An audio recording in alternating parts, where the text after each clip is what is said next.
Murmuravam, pois, dele os judeus, porque dissera: Eu sou o pão que desceu do céu. E diziam: Não é este Jesus, o filho de José, cujo pai e mãe nós conhecemos? Como, pois, diz ele, desci do céu? Respondeu, pois, Jesus e disse-lhes: Não murmureis entre vós. Ninguém pode vir a mim, se o Pai que me enviou o não trouxer, e eu o ressuscitarei no último dia. Os judeus ficam indignados quando Jesus diz que é o pão que desceu do céu. Como poderia Jesus ter descido do céu se era filho de José? O que eles não sabem é que José não é realmente pai de Jesus. Ele foi gerado pelo Espírito Santo no ventre de uma jovem virgem e nasceu neste mundo na forma humana. Sim, ele desceu do céu. E de onde mais poderia descer aquele que é o Filho eterno de Deus, que é tão divino quanto o Pai e o Espírito Santo?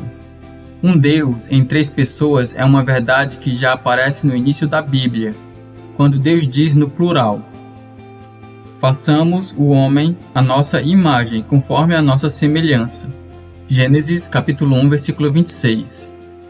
Não é algo para você entender, é algo para você crer. Ao declarar que desceu do céu, Jesus está dizendo que existia antes de assumir a forma humana. Nenhum dos profetas de Israel jamais teria a audácia de afirmar que desceu do céu.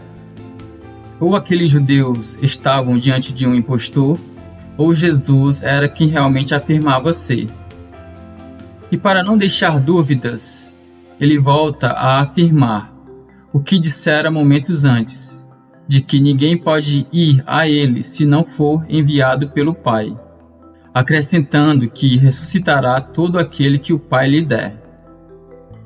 Só Deus tem o poder de dar vida a um corpo morto. Quando Deus lançou as 10 pragas sobre o Egito, os magos de Faraó imitaram as primeiras, mas reconheceram sua derrota quando Deus transformou o pó em piolhos. Só Deus tem o poder de transformar poeira em vida. Quando Jesus promete ressuscitar todo aquele que o Pai lhe der, costumamos pensar em um cadáver ainda fresco e bem arrumado dentro de um caixão cheio de flores. Poucos mortos estarão assim na ressurreição dos salvos. A maioria terá virado excremento de larvas, cinza ou pó. Imagine o poder de Jesus.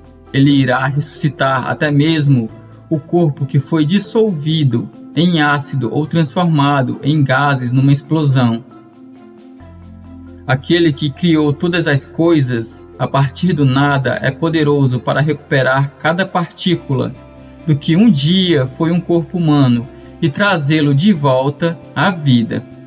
O apóstolo Paulo descreve a ressurreição assim: No momento, num abrir e fechar de olhos, ao som da última trombeta, pois a trombeta soará, os mortos ressuscitarão incorruptíveis e nós seremos transformados, pois é necessário que aquilo que é corruptível se revista de incorruptibilidade e aquilo que é mortal se revista de imortalidade.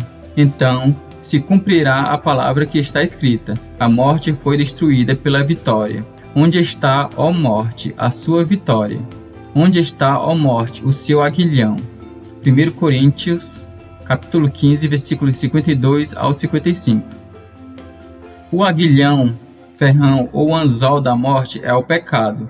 A fisgada da morte não pode reter aquele que foi salvo por Jesus. No próximo vídeo, você vai saber quem vai a Jesus.